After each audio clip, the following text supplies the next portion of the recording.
जोहार। दूरदर्शन झारखंड के इस खास कार्यक्रम और भी है राहें में आप सभी का स्वागत है। मैं हूं आपके साथ दिव्या स्वराज। हम अपने शरीर के बारे में या हमारे आसपास जितने भी जीवन हैं उनके बारे में वैज्ञानिक रूप से कितना जानते हैं, ये जानने की इच्छा हम सब के अंदर ज़रूर होती है। दूरदर्शन के इस कार्यक्रम के ज़रिए हम हर हफ्ते नए करियर अपॉर्चुनिटी के बारे में बात करते हैं। स्टूडेंट्स के लिए क्या कुछ कोर्सेज अवेलेबल है हमारे कॉलेजेस और यूनिवर्सिटीज़ में, उस पर चर्चा करते हैं। आज की इस कड़ी में हम चर्चा करेंगे लाइफ साइंस यानी जीवन विज्ञान की जो पढ़ाई है उसके बारे में। चर्चा करने के लिए हमारे साथ स्टूडियो में आज मौजूद है professor Manoj Kumar, department of life science, central university of Jharkhand. Doctor Manoj, आपका बहुत स्वागत है हमारे कार्यक्रम में। नमस्कार जी। तो जो हमारे दर्शक है, आप सबसे पहले हमें ये बताइए कि ये जो लाइफ साइंस है, लाइफ साइंस की जो पढ़ाई है, ये जो विषय है, ये एग्जैक्टली है क्या?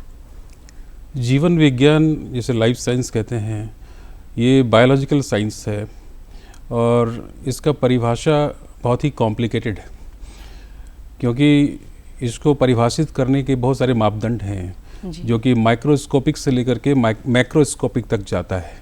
मतलब सूक्ष्म जीव से लेकर के बृहद प्राणी तक के पहुंचता है, चाहे वो पौधे हों, पेड़ पौधे हों, चाहे बैक्टीरिया हों, फंगस हों, एल्गी हों, मनुष्य हों, हर तरह के जो नेचर ने बनाया है उसके बारे में स्ट्रक्चरली, फंक्शनली और इवोल्यूशनरी, ये 3 पैरामीटर होते हैं बायोलॉजी के, जिसमें वैज्ञानिक जो कि बहुत ही एंशिएंट एरा से, चाहे मेंडेलियन टाइम से, और ये बायोलॉजिकल साइंस की परिभाषा जैसे जैसे टेक्नोलॉजी बढ़ता गया, इसकी परिभाषा को हम लोग अनफोल्ड करते गए।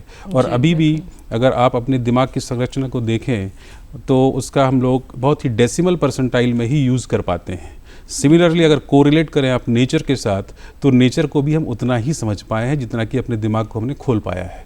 तो ये जीवन विज्ञान की परिभाषा मूलतः बहुत ही सिंपल है लेमैन के लिए और बहुत ही कॉम्प्लिकेटेड है वैज्ञानिकों के लिए, शिक्षाविदों के लिए। तो इसकी परिभाषा आप अपने तरीके से नहीं कर सकते। इसके परिभाषा आपको प्रकृति ने जो पैरामीटर बनाया है उसको लेकर के हम लोग चलते हैं लैब में, और वहाँ पैरामीटर्स हम लोग डिफाइन करते हैं नेचर के तरीके से। उसको कहते हैं मिमिक्री करना। तो उस मिमिक्री अप्रोच से हम लोग सेल को, टिश्यू को, ह्यूमन बॉडी को, एनिमल बॉडी को, प्लांट बॉडी को, बैक्टीरिया को, किसी को भी आप अपने तरीके से परिभाषित करते हैं, जिसमें कि बहुत तरीके के मल्टीडिसिप्लिनरी, ट्रांसडिसिप्लिनरी सोशल साइंटिस्ट भी जीवन को परिभाषित करते हैं। तो सिर्फ बायोलॉजी में पढ़ाता हूँ तो बायोलॉजिस्ट होने के नाते मैं ही सिर्फ जीवन विज्ञान पे स्टेक होल्डरशिप रखता हूँ, ऐसी बात नहीं है। इवन सोशल साइंटिस्ट भी जीवन के बारे में मूलतः बहुत सारी चीज़ें बताते हैं, जिसको कि हम लोग लैब में जा करके परिभाषित करते हैं। तो मैं विशेष करके जो स्टूडेंट्स हैं उनको मैं यही बोलूँगा कि आप अपने दिमाग को खोल करके लैब में जाएं, +2 के विद्यार्थियों को खास करके लैब में जाएं और प्री ऑक्यूपाइड माइंड सेट लेकर के नेचर के पास ना जाएं। आप ऑब्जर्वेशन करें, तभी आप परिभाषित कर पाएंगे विषय ये जीवन विज्ञान क्या है, लाइफ साइंस क्या है। जी बिल्कुल, हमारे आसपास इतने सारे जीवन है जिसके बारे में हम लोग शायद बहुत कम जानते हो, तो काफ़ी कुछ इस कोर्स के ज़रिए हमें जानने को मिलता है ना। बिल्कुल। तो ये जो कोर्स है लाइफ साइंस जीवन विज्ञान की जो कोर्स है, उसके अंदर क्या सब्जेक्ट्स हम लोग पढ़ते हैं, क्या सब्जेक्ट्स कवर किए जाते हैं इस कोर्स में? जैसे मैंने आपको परिभाषा में ही बताने की कोशिश किया, तो करिकुला जिसे कहते हैं हम लोग, सब्जेक्ट जो कि हम लोग बहुत सारे भारत सरकार के एजेंसीज हैं, जैसे यूनिवर्सिटी ग्रांट कमीशन है, AICT है, CSS है, तो इनके रेगुलेटरी अथॉरिटीज़ के अंदर हम लोग रह करके परिभाषित करते हैं कि सिलेबस क्या होना चाहिए। तो हम लोग शुरू करते हैं फंडामेंटल कॉन्सेप्ट से। तो +2 विद्यार्थी जो पढ़ के आते हैं और कॉलेज जाते हैं, उसमें लाइफ साइंस को कैसे उनको पढ़ाया जाए, इसके लिए नेशनल एजुकेशन पॉलिसी भी अब हमारे सामने है। उसमें बहुत ही इंटरेस्टिंग तरीके से डिफाइन किया गया है पढ़ाई को। तो नेशनल एजुकेशन पॉलिसी के तहत हम अपना करिकुला को अभी डिस्कशन मोड में रखे हुए हैं, और ऑफ कोर्स हम लोगों ने अडेप्ट भी कर लिया, सेंट्रल यूनिवर्सिटी ऑफ झारखंड में अडेप्ट भी कर रखा है। तो इसमें हम लोग फंडामेंटल कोर्सेज में, जैसे कि आपका मल्टी डिसिप्लिनरी कोर्सेज हैं, हम लोग फ्लोट करते हैं। उसमें आप छोटे छोटे चीज़ों को एक्सप्लेन करते हैं, जैसे बायोमॉलिक्यूल्स है, है ना, आप बायोकेमिस्ट्री पढ़ाते हो, सेल बायोलॉजी पढ़ाते हो, सिस्टमेटिक बायोलॉजी पढ़ाते हो, तो ये सब चीज़ें स्टूडेंट्स को एक ईज देता है समझने के लिए कि आखिरकार हमारे सराउंडिंग्स में ये सब चीज़ें हैं जिसको कि लेकर के हमें पहले अपने आप को इक्विप करना है, अपने मेंटल बैलेंस बनाना है, उसके साथ एक अप्रॉक्सिमिटी ड्रॉ करना है, सो दैट आगे आगे जैसे जैसे हमारा सेमेस्टर प्रोग्रेशन मोड में जाएगा तो उस तरह से हमारे ऊपर कॉम्प्लिकेटेड सब्जेक्ट्स भी आता रहेगा, तो उसको समझने में दिक्कत नहीं होगी। तो ये आपको मैंने जो कैटेगरीज बताया, fundamental subjects, concept based subjects, दूसरा आपका ये multi disciplinary subject, skill oriented subjects, तो इस तरह से सिर्फ अगर लाइफ साइंस के बच्चे हैं फर्स्ट सेमेस्टर में आते हैं तो सिर्फ लाइफ साइंस को नहीं दे दिया जाएगा, जो कि पहले हमारे ज़माने में हुआ करते थे। आते ही लाइफ साइंस ताबड़तोड़ पढ़ाना शुरू कर दिया, बच्चे बोर हो जाते थे और उनको मेंटल प्रेशर के शिकार हो जाते थे। तो अब क्या है कि नहीं, आपको लैंग्वेज भी पढ़ना है, आपको कुछ होलिस्टिक डेवलपमेंट की कुछ कोर्सेज भी करने हैं, फील्ड वर्क भी करने हैं, सो दैट ओवरऑल एक पर्सनिफिकेशन होता है, एक पर्सन बनता है, उसको तब मज़ा आता है अपने सब्जेक्ट को पढ़ने में। और इसी तरह से एग्जाम्पलीफाई भी करते हैं कि इसकी इम्प्लीकेशंस क्या है। तो हम लोग जब सिलेबस बनाते हैं तो उसका SLOs होता है, study learning objective, programme learning objectives, उसका मिशन क्या है, उसी में फिर हम लोग देते हैं उसके रेफरेंसेस कि कौन कौन से रेफरेंसेस में आप जा सकते हो, सो दैट इसको पढ़ने के बाद आप क्या करेंगे आगे, इसकी स्पेसिफिकेशन और इसके अलावा इसके रेफरेंडम्स दोनों को हम लोग ऐड करते हैं और फिर उसके ऑब्जेक्टिव्स को, विजन्स को, उसमें चाहे आप कह सकते हो पेडागॉजिकल एक्सप्लेनेशन होता है, रूब्रिक्स होता है मैनेजमेंट के लैंग्वेजेस में, और इन सब चीज़ों को हम लोग ध्यान में रखते हुए स्टूडेंट्स के लिए एक बहुत ही कॉम्पेटेबल सिलेबस बनाते हैं। और उस सिलेबस जो होता है वो हमारे करिकुला का एक कड़ी होता है। जी बिल्कुल। तो अब हमने कोर्स के बारे में बात कर लिया, कोर्स स्ट्रक्चर के बारे में बात कर लिया, तो आप हमें ये बताइए कि ये जो सब्जेक्ट है जीवन विज्ञान, ये क्यों ज़रूरी है, क्यों पढ़ना ये ज़रूरी है, इम्पोर्टेंस क्या है इस सब्जेक्ट की?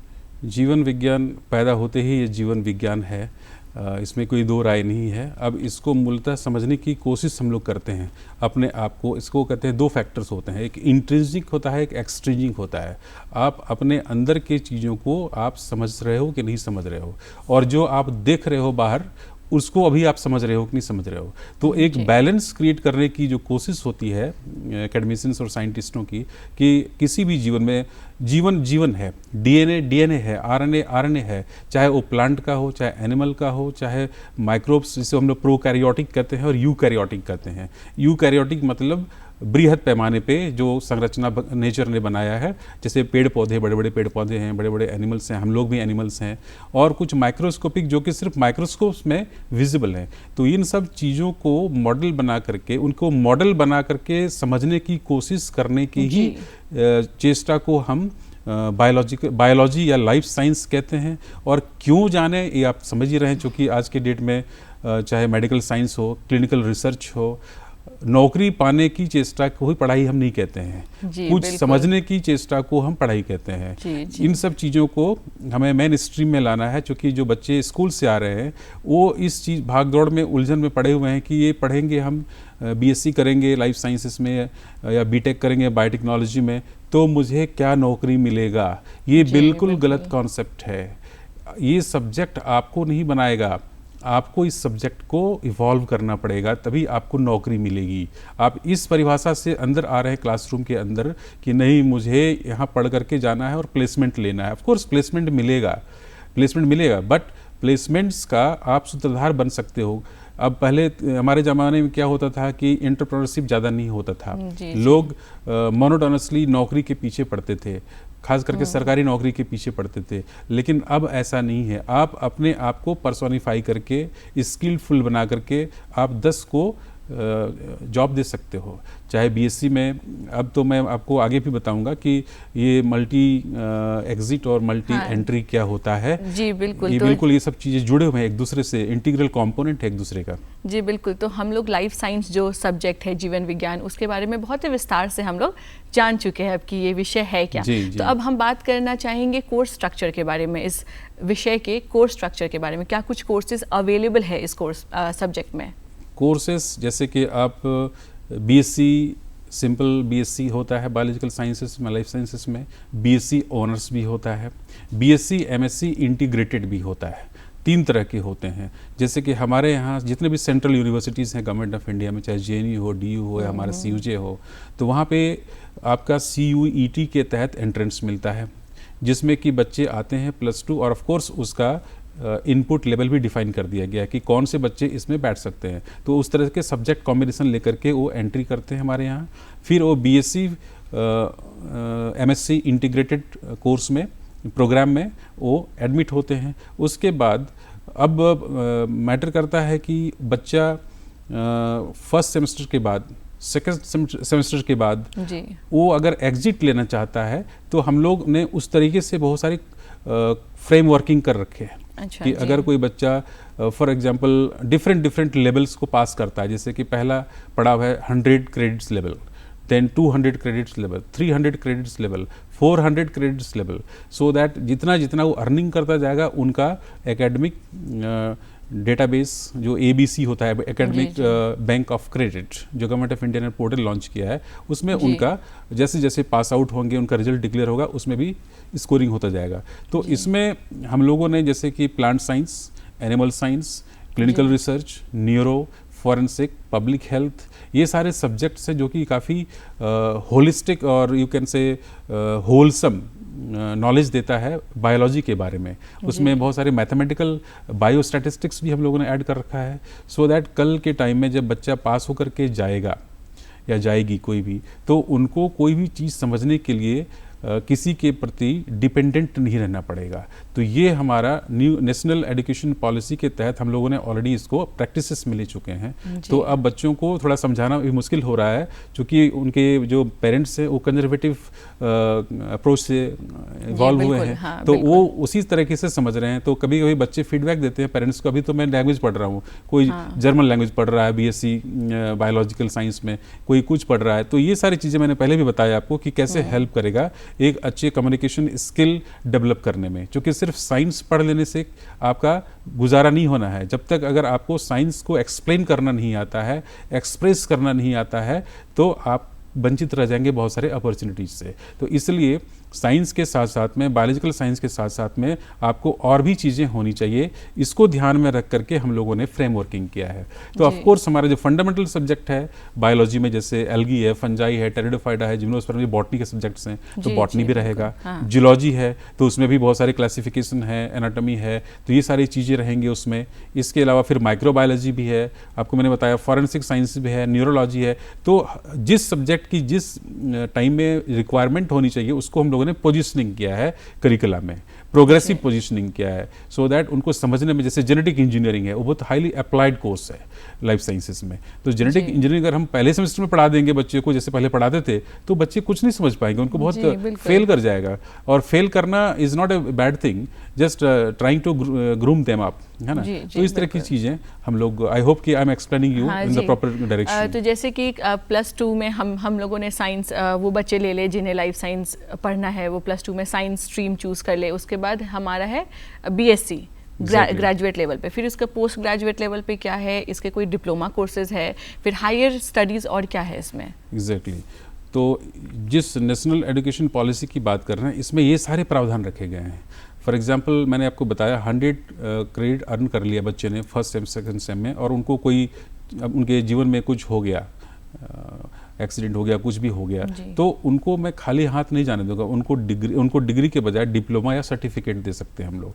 तो लाइफ साइंसेस में, बायोलॉजिकल साइंसेस में डिप्लोमा भी है, सर्टिफिकेट भी है। जैसे मैंने आपको बताया पब्लिक हेल्थ, बहुत सारे स्किल ओरिएंटेड कोर्सेज, इसलिए पहले ही फंडामेंटल सब्जेक्ट्स को इंट्रोड्यूस किया जाता है फाउंडेशन लेवल पे, कि बच्चे कुछ अपना स्किल को डेवलप कर ले। तो उसके बेसिस पे बच्चों को डिप्लोमा मिल सकता है, सर्टिफिकेट मिल सकता है। और बच्चे अगर नहीं लेना चाहते हैं बीएससी एमएससी इंटीग्रेटेड कोर्स में, तो सेपरेटली बहुत सारे संस्थाएं हैं, बहुत सारे प्राइवेट संस्थाएं जहाँ की डिप्लोमा दिया जा रहा है, सेल्फ फाइनेंसिंग मोड में सर्टिफिकेट दिया जा रहा है। तो उनको फॉरेंसिक साइंस पे मिल सकता है, उनको पब्लिक हेल्थ में मिल सकता है, उनको टिश्यू कल्चर में मिल सकता है, उनको क्लिनिकल रिसर्च में मिल सकता है। तो ये सारे मैंने जो गिनाए, ये सारे स्कोप्स हैं एंट्री लेवल पे जस्ट +2 करने के बाद वो डिप्लोमा और ये करके पैरामेडिकल्स में भी वो ज्वाइन कर सकते हैं। मेडिकल टेक्नोलॉजी का भी होता है कोर्स, वो भी कर सकते हैं। बहुत सारे हॉस्पिटल जैसे रिम्स है, एम्स है और भी PGIs हैं, तो ये सब यूनिवर्सिटीज़ भी है, ऑटोनॉमस भी हैं, डीम्ड हैं, जो कि आपका एसोसिएशन ऑफ मेडिकल इंडिया से सर्टिफाइड है। तो इन सब जगह से वो डिप्लोमा सर्टिफिकेट ले सकते हैं। Now come to the university level, तो वहाँ पर वो BSc MSc इंटीग्रेटेड भी ले सकते हैं। आपको उसके बाद आप एग्जिट भी कर सकते हो BSc करने के बाद। आपको 1 साल करना पड़ेगा और एक्स्ट्रा रिसर्च आपको फाइनल ईयर में करना पड़ेगा, so that you will be given BSc honours program, that is core research, right. तो BSc ऑनर्स आपके ऊपर डिपेंड करता है कि आपने कौन सा स्पेशलाइजेशन लिया हुआ है। प्लांट साइंस में लिया हुआ है तो आपको BSc ऑनर्स प्लांट में मिल जाएगा। आपने जूलॉजी कर रखा है स्पेशलाइजेशन में, तो ये हम लोग स्टूडेंट्स के इंटरेस्ट को लेते हैं, हम लोग थोपते नहीं। अब कोई भी यूनिवर्सिटी किसी स्टूडेंट्स के ऊपर थोप नहीं सकता है कि आपको ये करना है। अब यूनिवर्सिटी के पास बास्केट है बहुत सारे ब्रॉड लेवल पे, और टाइम टू टाइम वो अपडेट होता रहेगा as per the contemporary requirement, right, कि वर्ल्ड को क्या चाहिए। पहले इंडिया बहुत सारे अपॉर्चुनिटीज से हम लोग महरूम हो जाते थे, उसके लिए बहुत सारे अदर एक्सेसरी कंपोनेंट्स हम लोग एक्सप्लोर करना होता था टॉफल के थ्रू, GRE के थ्रू। तो हो सकता है 2, 4, 5 साल के बाद टॉफल GRE हमारे लिए मैंडेटरी नहीं हो, जो कि बाहर जो बच्चे जाते हैं। तो इस तरह की प्रावधान आज के एजुकेशन ट्रेंड में आ चुका है, और बच्चों को बायोलॉजिकल साइंसेस में आपको डिप्लोमा, सर्टिफिकेट, डिग्री, अब डिग्री की बात करें तो बहुत सारे सब्जेक्ट्स हैं ब्रॉड स्पेक्ट्रम पे। आप बहुत सारे वेबसाइट्स हैं गवर्नमेंट ऑफ इंडिया का, उसमें आप जाकर के देख सकते हो। अदर यूनिवर्सिटीज़ के बहुत सारे, जैसे हमारे यहाँ हर देश के एम्बेसीज हैं, तो उस एम्बेसीज का अपना अपना वेबसाइट्स है, उसके होम पेज पे जाकर के आप देख सकते हो कि वहाँ से भी आप लॉन्च कर सकते हो अपने करियर को। अगर कुछ उनको जैसे ट्रांसलेटर की ज़रूरत है, तो आप बायोलॉजी के साथ अगर जर्मन भी पढ़ लिया आपने, तो you can be a very good translator for the biology और biotech companies. So this kind of the opportunities are there. तो उनको आप अपने तरीके से स्टूडेंट्स का अपना इंटरेस्ट और अपने दिमाग को खोल के रखने की ज़रूरत है। Otherwise at the same time मैं आपको बता दूं कि कन्फ्यूज़न भी बहुत ज़्यादा है जी। इसलिए हम लोग यूनिवर्सिटी में मेंटर मेंटी का प्रावधान भी रखे हुए हैं कि हर 10 स्टूडेंट्स के ऊपर एक मेंटर रहना चाहिए, अदरवाइज़ वो अनगाइडेड मिसाइल बन जाएगा। और कहाँ पर कैसे अपने अपॉर्चुनिटी को तलाशेगा, हो सकता है कि वो सैचुरेट भी कर जाए और उनको धोखा भी हो जाए, किसी और के चक्कर में ना पड़ जाए। तो इस तरह का हम लोग मेंटरिंग प्रोसेस भी हर यूनिवर्सिटीज़ में, गवर्नमेंट ऑफ इंडिया का आजकल मैंडेट आ गया है UGC का, कि now each university has to create this kind of the ecosystem, कि वहाँ पर हर बच्चे को मेंटर मेंटी का सुविधा दिया जाए, so that before taking admission हम लोग काउंसलिंग करते हैं, प्री एडमिशन काउंसलिंग करते हैं, फिर पोस्ट एडमिशन काउंसलिंग करते हैं, फिर उनको बताते हैं कि भाई, चूँकि हम लोग भी अब प्रोफेशनलिज्म की तरफ बढ़ रहे हैं, we are now selling product. और हमारे जो स्टूडेंट्स है वो ऑफ कोर्स हमारा गुरु और शिष्य वाला अभी भी है प्रावधान, लेकिन वो पहले एक स्टेक होल्डर है। उस स्टेक होल्डर ने, उनके पेरेंट्स ने अगर आपके यहाँ कुछ इन्वेस्ट कर रहे हैं, तो उनको आप मल्टीप्लाई करके देने का, इनफिनाइट करके देने का आपका जिम्मेदारी बनता है। तो इसलिए इन सब चीज़ों को अब स्टूडेंट्स को समझना होगा कि हम जिस यूनिवर्सिटी में जा रहे हैं उसके वेबसाइट को बढ़िया से खंगाल लें, हर प्रोग्राम को देख लें, सब कुछ विजिबल है। अब कोई भी यूनिवर्सिटी ऐसा नहीं है जिसका डिजिटल प्लेटफॉर्म नहीं है। अगर डिजिटल प्लेटफॉर्म नहीं है तो UGC उसको देन एंड देयर रिजेक्ट कर देगा, डी रजिस्टर कर देगा उसको। तो ट्रांसपेरेंसी मेंटेन करने के लिए हमारा सिलेबस भी वेबसाइट पे है, हमारे करिकुला भी वेबसाइट पे है, सारे फैकल्टी के प्रोफाइल्स भी वेबसाइट पे है। Now it is you who will choice कि ऑप्ट कि हमें कौन सा सब्जेक्ट लेना है अपने इसमें। BSc में पहले क्या होता था कि एक स्पेसिफिक नंबर डिफाइंड होता था, अब ऐसा नहीं है, इसमें बास्केट है, आपको चूज़ करना है। तो इस तरह से सेक्शन जो बनता है हमारे डिपार्टमेंट लेवल पे, वो मल्टी डिसिप्लिनरी का बहुत ब्रॉड सेक्शन बन जाता है। उसमें सिर्फ लाइफ साइंस के बच्चे नहीं पढ़ते हैं, बायोलॉजी के बच्चे नहीं पढ़ते हैं, इंजीनियरिंग के बच्चे भी आ जाते हैं, ह्यूमैनिटीज़ के बच्चे आते हैं, मास कॉम के बच्चे आ जाते हैं, और उनको भी कुछ सीखना होता है। जी बिल्कुल सर। तो इसमें मास्टर्स भी है, PhD भी है, तो इसमें हायर क्वालिफिकेशन की या फिर हायर स्टडीज़ की क्या इंपॉर्टेंस है? हायर क्वालिफाइड होने से स्टूडेंट को क्या कुछ बेनिफिट्स हो सकते हैं इस फील्ड में? Of course if you are investing, अगर आप ज़्यादा किसी चीज़ पे इन्वेस्ट कर रहे हो, तो ऑफ कोर्स उसका रिटर्न आपको उसी तरह से मिलेगा। तो आपने इसमें प्रावधान है बायोलॉजिकल साइंस में एक बायोटेक्नोलॉजी भी आ गया है जिसमें कि बीटेक भी होता है, एमटेक भी होता है जी। तो हमारे यहाँ भी और फंडामेंटल साइंस में बीएससी एमएससी होता है। तो हायर एजुकेशन में अगर आपको जाना है तो आपको एमएससी के बाद बहुत सारे कॉम्पिटिटिव एग्जाम्स हैं, सीएसआईआर का जी यूजीसी का जी नेट, यूजीसी नेट होता है, सीएसआईआर होता है, आईसीएमआर होता है, आईसीएआर होता जी। है और भी बहुत सारे ह्यूमैनिटीज़ में भी होते हैं बहुत जी, सारे बिल्कुल। Fellowship program. तो जो अगर एक डिसेंट करियर की तरफ आप जाना चाहते हैं तो आपको सबसे पहले एमएससी करने के बाद आपको ये सारे फेलोशिप आपको अर्न करने पड़ेंगे, क्रैक करने बिल्कुल। पड़ेंगे, जो कि बहुत ही आज के टाइम में हेल्दी है। More than 35,000 per month and आपको डिग्री भी मिल रहा है। इसके बाद आपको जैसे मैंने बताया सीयूईटी में फिर से बैठना पड़ेगा, रजिस्टर करना पड़ेगा।